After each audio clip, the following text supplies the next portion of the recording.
Sahyadri news network channel मध्ये आपले स्वागत आहे। पुरंदर व पुणे जिल्हा तसेच महाराष्ट्राच्या ताज्या बातम्या पाहण्यासाठी आमच्या चॅनलला लाईक करून सबस्क्राइब करा। राजकीय, कला, क्रीडा, साहित्य, शिक्षण, आरोग्य, सामाजिक, धार्मिक क्षेत्रातील ताज्या बातम्या पहा फक्त आपल्या सह्याद्री न्यूज नेटवर्क।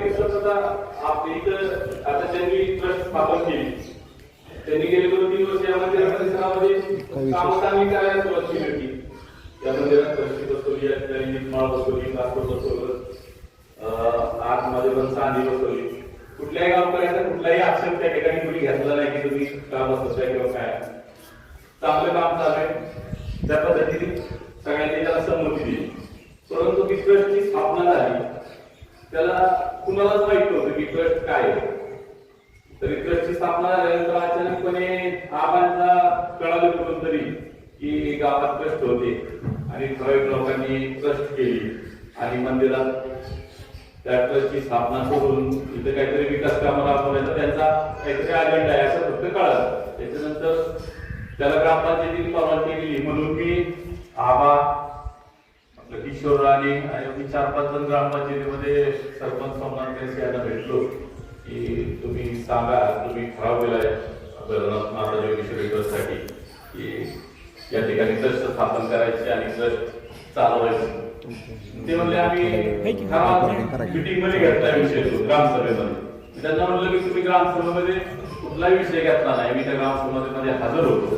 तुम्ही 12 डिसेंबरचा ठराव केलाय, त्या 12 डिसेंबरच्या ठरावामध्ये हा असा कुठला विषय झाला नाही आणि तुम्हाला जरी ट्रस्ट करायचे असेल तरी आमची काय हरकत नाही, कारण तुम्ही फक्त एक काम करा की भैरवनाथाच्या मंदिरामध्ये देवाच्या साक्षीने पहिली गोष्ट देवाला विचारा, आम्ही काय कोण मोठे नाही, आणि त्याच्यानंतर गावाला विचारा। गावाने पण म्हणलं पाहिजे ना की ट्रस्ट करायची का नाही करायची, ते गावाला विचारून का इथं काय कुणाचं वैयक्तिक मालकी नाही किंवा कुण नाही, सार्वजनिक आहे। गावातल्या प्रत्येक भाविक भक्ताला आपल्या मुली जरी दुसऱ्या गावामध्ये दिल्या असतील, आपल्या बहिणी असतील, आपल्या मुली असतील, त्यांना पण तेवढाच अधिकार आहे देवस्थानावर। ते पण तेवढ्याच अधिकाराने यात्रेच्या वेळेस 12 महिने येऊन या ठिकाणी देवाची सेवा करतात। आता तुम्ही जर ट्रस्ट स्थापन केली तर त्याचे मग उद्दिष्ट काय आहे, त्याची घटना काय आहे, ट्रस्ट कशी स्थापन होणार, ट्रस्टला ट्रस्टी कोण असणार, ट्रस्ट कामकाज कसं चालणार। या मंदिरात वेगवेगळे जन्माष्टमीचा उत्सव होतो, यात्रा उत्सव होतो आणि वेगवेगळे उत्सव होतात, पूजा अभिषेक असतो, तर लोक गाडीची पूजा करतात, त्या सगळ्या गोष्टी त्यात येतात। कारण मी एखादी आता मोठ्या ट्रस्ट आहे, मोरगावला ट्रस्ट आहे, जेजुरीला ट्रस्ट आहे, आपल्याला माहिती आहे त्या ट्रस्टच्या ह्याच्यात गेलं की गावकऱ्यांचा अधिकार त्या ठिकाणी कमी होतो आणि ट्रस्टचा त्या व्यवस्थापनामध्ये पूर्ण अधिकार आहे। तुम्ही त्याची घटना त्या ठिकाणी ग्रामस्थांच्या पुढे मांडणं, त्यात पूर्वीचे जे मानकरी पाटील असतील, पुजारी आपले, परत वाजवणारे, खिलार करणारे, छत्रचामर करणारे, टेकवड्यांचा मान आहे, राण्यांचा मान आहे, त्याचे सगळ्या विस्तृत तुम्ही लेखन करा, मंदिरात मांडा, लोकांना वाचून दाखवा घटना किंवा घटना अशी आणि तुम्ही त्या ठिकाणी घटना लोकांना दाखवल्याशिवाय ती पुढे जाऊ नका। तर ते म्हणजे ठीक आहे, आम्ही त्या ठिकाणी मिटिंग घेतो आणि नंतर आम्ही प्रस्ताव दाखल करतो।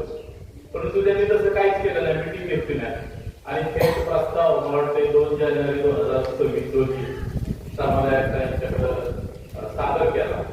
त्याचं खबर आबांनाच लागली। आता लोक म्हणतात की मी सांगतो आबांना राबवून पसंत करते। आता मी शाळेत होतो तर आबांनी माझ्या मंदिराची ट्रस्ट केली, मला कळत होतं त्यावेळेस माझा जन्म झाला तेव्हापासून आबा मुलांना लावण्यापासून यात्रा कमिटीत सहभाग घेतली। एवढं तेच सांगतात की लहान होतं म्हणजे के आबांपासून, आमच्या आप्पांपासून, त्यांच्या काळापासून ते या मंदिराच्या यात्रेच्या भैरवनाथ सेवेमध्ये सक्रिय आणि आम्ही काय त्यांना शिकवतो। 1997 साली उपोषण करून आखी जिल्हा परिषद पुणे जिल्हा करून टाकला।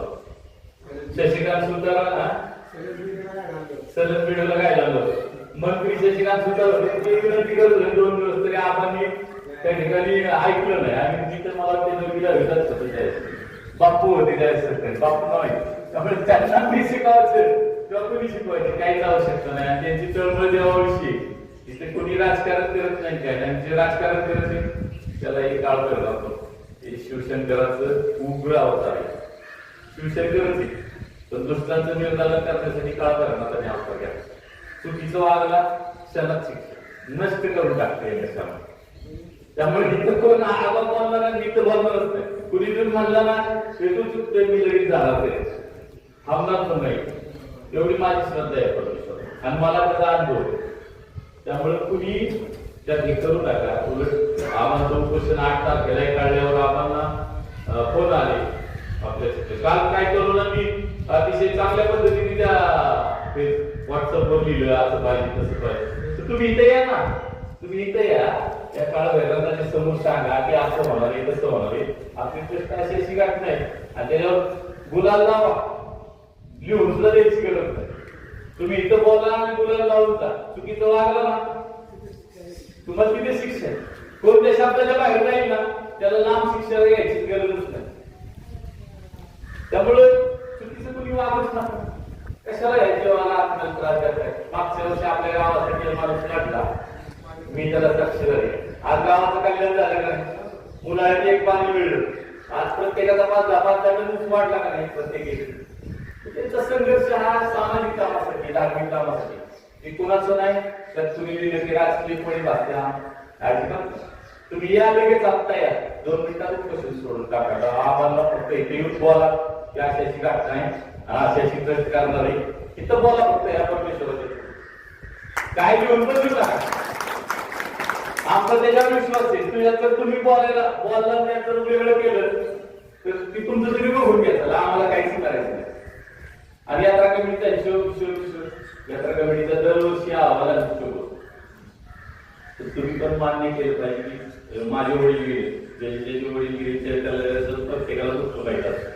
त्यांचे वडील गेले आणि तुम्ही सारखे त्याच्यात हे करणं हे माझ्या मनाला पडतं. कारण ज्यावेळेस जातात ना त्यावेळेस त्याला कळतं की आपल्या वडिलांची काय लगेच एवढं पण संघर्षाला यायचं नसतं की पुढच्या माणसाचं दुःख लगेच विसरायचं नसतं.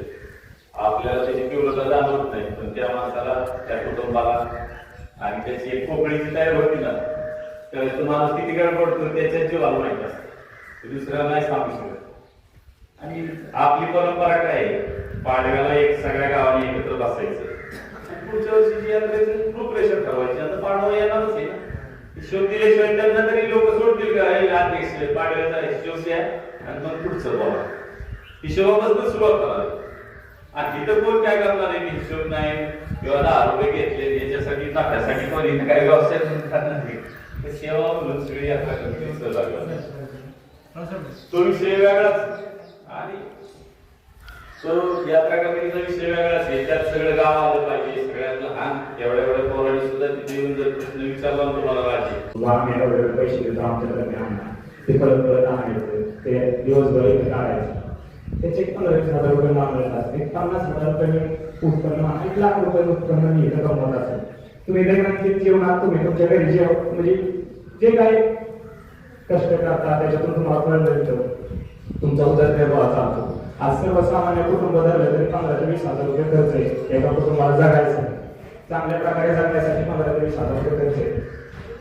आमच्या सेवेत अशी लोक सांगा मला की बाबा तिथं तुम्ही बोलावलं ना आम्ही 5-10 मिनिटात आलेलो नाही झाला असेल ह्या वर्षात इथनं मागचं सांगा फक्त की बाबा आम्ही बोलावलं आणि तुम्ही आला नाही. अक्षरशः तुम्ही 5-5, 10-10, 20-20, 50-50 लाखाच्या गाड्या घेता. आम्ही इथं पूजा करतो. तुम्हाला कधी कोणी दक्षिणा मागवली 500 रुपये 1000 रुपये 50 रुपयात ट्रॅक्टर पोहोचलेला आहे तुमच्या गावात. मला कोणाची नावं घ्यायची नाही. मला जे देवाकडे मिळतं त्यात मी समाधान आहे.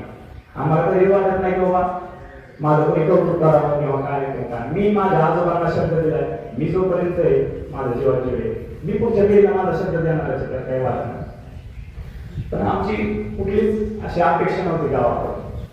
तर महिन्याला 15,000 ते 20,000 रुपये तुम्हाला सर्वसामान्य माणसाला जगायला लागतात. खरोखरच 15,000 ते 20,000 रुपये उत्पन्न आहे तरी आम्ही करतोय का नाही. मग तुम्ही ट्रस्ट म्हटलं की मी एक सरपंचांना म्हणजे सरपंच सोमनाथ कनसे आमचे बंधू आणि आमचे वडील हे चौघांचं आमचं भांडण झालं. तिघांचं आणि सरपंचांचं भांडण झालं. कुठं ग्रामपंचायतीच्या केबीमध्ये किशोर आमच्यावर आम्ही इथं साक्षीदार येतात. इतकी मोठी भांडण झाली. सरपंच मला इतक्या जवळचा माणूस वाटत होता आतापर्यंत. मी स्पष्ट बोलतो मी ह्याचा कुठलाही शब्द चुकीचा बोलला मी नाथाचा नंद राहते आणि मी नाव घेऊन बोलतोय त्यात पण मला काय वाटत नाही पुढे काय होणार परिणाम ह्याची मला तमा नाही. तर मी अक्षरशः त्यांना सांगितले बाबा उद्या तुम्ही ट्रस्ट केलं की तुम्ही दामपेटी ठेवणार, मग आमच्या उत्पन्नाचं काय का म्हणजे ठेवणार ना मग आमच्या उत्पन्नाचं काय ते तुमचं तुम्ही बघायचं असं त्यांचा शब्द आहे. उद्या जर ट्रस्ट झाली, ट्रस्टने दामपेटी ठेवली तर माझ्या सगळ्यांनी जगायचं कसं? या तुमच्या मोठ्या देशाच्या गावात जर मी समजा लाखभर रुपये कमावतो आणि जगत असेल आणि त्याच्यावर जर तुमचा आक्षेप असेल तर नाथाने तुम्हाला जे झोपडीतलं कामण्यात आणलं ते ह्याच्यासाठीच का? तुम्ही आल्यानंतर तुमच्या कपाळाला मुला लावताना आम्ही नाथा सांभाळ सुखी ठेव बरकत दे एवढंच मागतो. तुमची बरकत झाली तर आमची बरकत आहे, दुसरं काय नाही.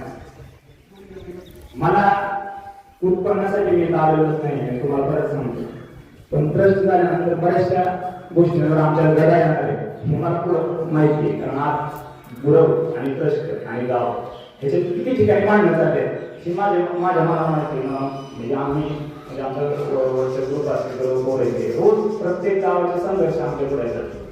बरं तुम्हाला ट्रस्ट स्थापन करायचे आमच्या उत्पन्नावर काय द्यायचे हे तुम्हाला माहिती तर काय असं तुम्ही बाबा एखादा ज्ञानाला आमचा एक आमचे महिने शेतातून ऊस जातोय आमचा आम्ही मोठ्या गाड्यांमध्ये बोलतोय किंवा काय होतोय म्हणून तुम्ही याच्यावर काहीतरी चूक सांगा आमची एक चूक सांगा की बाबा एवढं षडयंत्र आमच्या माघारातून चाललंय आणि तसं जर असेल तर अक्षरशः आता म्हणजे मी अतिशयोक्ती नाही, मी माझ्या आजोबांना शब्द दिलाय देवाला सोडणार नाही, मी सोडणार नाही.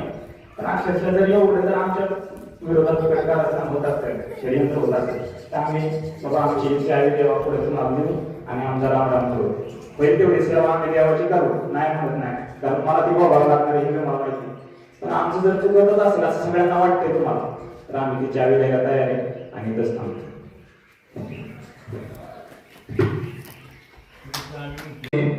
पूजा करत असताना साधारण आमुषीच्या वेळेस देवाचं ज्यावेळेस आपण अभिषेक करतो त्यावेळेस कुणाकडून तरी ती भोळी पडली, कुणाकडून पडली मला माहित नाही. आणि त्यानंतर साधारण एक 8-15 दिवस गेले, पूजा नित्यनेमाने चालूच होती आणि एका व्यक्तीने मला सांगितलं की ती देवाची भोळी कुठे म्हणजे मला सांगता येणार नाही. त्या पूर्ण देवाला होऊन जातात, प्रत्येक जण कोण येतो देवाला हे मी तरी सांगू शकत नाही. आणि त्या व्यक्तीने मला सांगितलं की तू आणि चंद्राव तू दोघांनी मिळून ही भोळी चोरली. बापू खरे त्या व्यक्तीने बापू समोर हे काय मी माझ्या मनाचं कोणाला सांगत नाही. त्या व्यक्तीने आमच्यावर आरोप केला की तुम्ही देवाची भोळी चोरली. तर तुम्ही विचार करा की देवाची भोळी कसते 1000 रुपये ते आमच्यावर असा आरोप ते आम्ही कसं सहन करायचं आता तुम्ही सगळ्यांनी सांगा. व्यक्तीचं नाव सांगा की नाही आम्हाला कोणाचं नाव घ्यायचं नाहीये.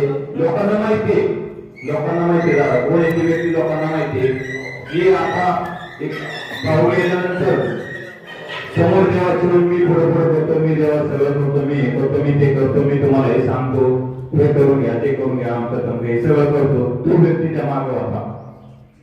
आज विचार करा जरी एवढे छोटे गोष्टीवरून जर माझ्यावर आपले आरोप होत असते तर मी कसा पूजेला येणार? कुठल्या पाहुणे मी देवासमोर उभं राहू जर असा आरोप होत असेल माझ्यावर तर ही गोष्ट मी 4-2 दिवस मनामध्ये ठेवली नंतर घरी सांगितली तर ते मला सहनच होत नव्हतं. मग कसं सहन करणार आहे गोष्टी की देवाची 1000 रुपये किमतीची भोळी तुम्ही जर चोरली आरोप असेल आज माझ्यावर. आज ते देवाची सेवा करत असताना माझ्या पायावरून काय गेलं साप असेल काय असेल एवढं धोका करून मी जर इथं सेवा देतो देवाला आणि तुम्ही जर माझ्या असा घाणेरडा आरोप करत असतात ह्याच्यासारखं अजून नीच कृत्य तुम्हाला वाटत नाही की होऊ शकतं. आज मला माहित नाही तर दर रविवारी कोण कोण असतं मी दर रविवारी नित्य नियमाने अगदी बेंच साला चालू तरी मंदिर साबण निर्मा पावडर नवीन आणून होतो. मला माहित नाही तर कोण येते कोणी बघितलं मला नाही बघितलं मी कोणासाठी करतो मी देवासाठी करतो. त्याचे मी फोटो काही काय लोकांना शेअर करतोय दर रविवारी का करतोय की मी सेवा करतो हे दाखवण्यासाठी नाही कुठेतरी पुढे जाऊन असा संघर्ष होणार आहे हे त्यांच्या बी लक्षात असावं म्हणून करतोय. इतकी वाईट घटना झाली त्यानंतर मी पूजेला यायचं बंद केलं आणि त्याच्यावरून आता 8-15 दिवसात राजकारण चाललं की गुरु पूजेला येत नाही. आज तो माणूस माझ्यासमोर आला त्याने सांगा मी असं बोललोच नाही म्हणून ऑन कॅमेरा तो सगळं बघतोय त्यांनी समोर येऊन सांगा मी असा आरोप केला नाही. जर तुझ्यामध्ये ती लायकी नाही तू जर समोर बोलू शकत नाही एवढ्या मोठ्या ट्रस्ट चालत नाही तू वैयक्तिकरित्या घेतोय लोकांना त्यात सहभागी केलं नाही लोकांना माहितच नाही देवाचं काम करायचंय. उद्या मला विचारलं तरी मी आनंद म्हणणार आहे, आणि चला देवाचं काय असं तुम्ही घेतो, आनंदी माझी सही घेतली, उद्या दुसरं काय केलं काय कळलं तुम्हाला. हाच प्रकार या संदर्भात झालेला आहे.